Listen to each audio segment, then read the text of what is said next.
Hi everyone, my name is Ryan from KE. Today I'll be showing you how to program the 24-volt Somfy dimmer. So to start, we'll need all of our parts. The dimmer, your motor,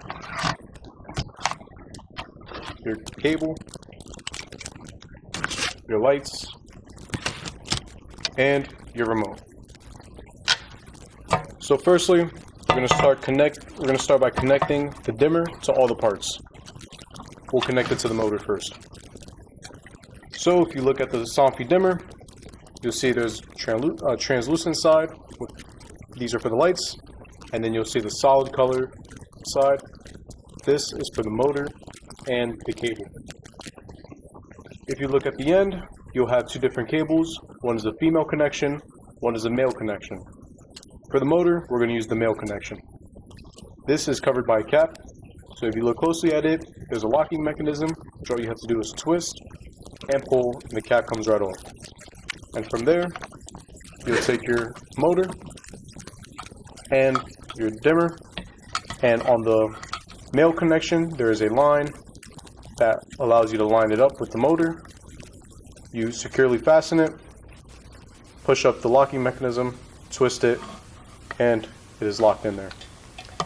Next, we'll connect the cable to the dimmer. The cable in this case is the male connection, and it'll be going into the female connector for the dimmer. Same idea, there is a line to line it up. Do that, add the locking mechanism, twist it, and that is secured. Now onto the other side of the dimmer, translucent side. There are two wires for two different outputs. For now, we'll only be using one output, so the second output is covered. The lights has a male connection, and on the dimmer is a female connection.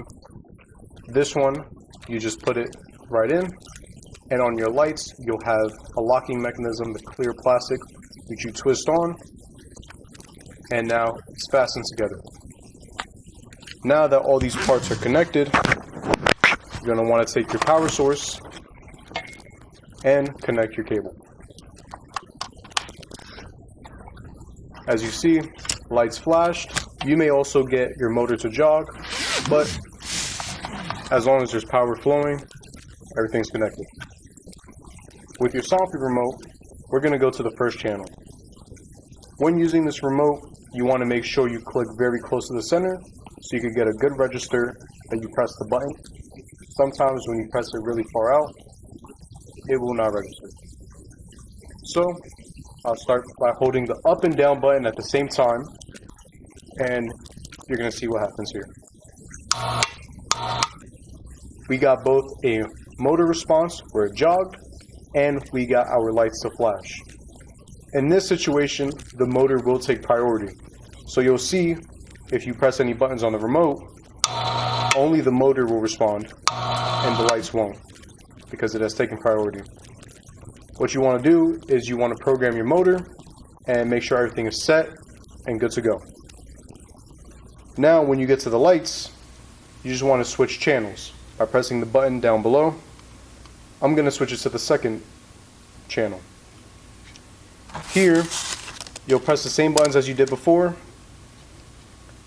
You're going to hold the up and down button. Make sure to get a good register when you click them together. You see the lights flickered, and you'll need to press the programming button after you do that. I'm going to show you what to do if the previous steps didn't work. Here we have an Elite Plus awning that already has a dimmer attached to it. We have two remotes here. The one on the right is already connected to the awning. As you see, I press up, lights turn on. I hold the down button, it slowly dims. I press down, and it turns off. Then we have this new remote that is not connected. As you can see, I press up, down, there's no response whatsoever. There may be a situation where your dimmer has a previous memory in it already, and you'll need to overwrite that. To do that, there's no need for the previous remote that was connected to it. You can do this with a brand new remote.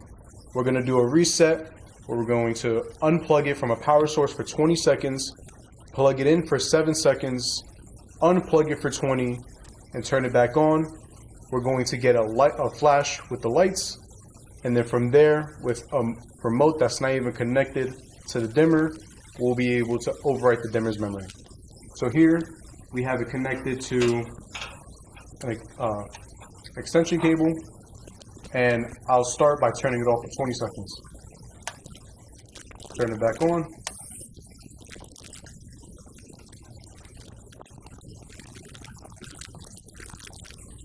Turn it off for another 20 seconds. I'm going to turn it on. We'll see that the lights give us a slow blink. After you see that response, you can take your remote. You're going to hold the programming button down for 7 seconds.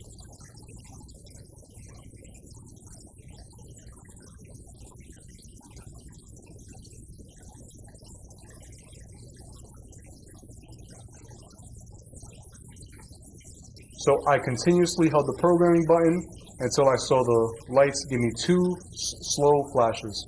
Flashed on, turned off, flashed on, turned off. That means the memory has been overwritten.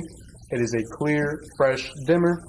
From here, you'll be able to take your new remote, hold the up and down button close to the center to get a nice register for the clicks. See the lights flash. You'll hold the programming button.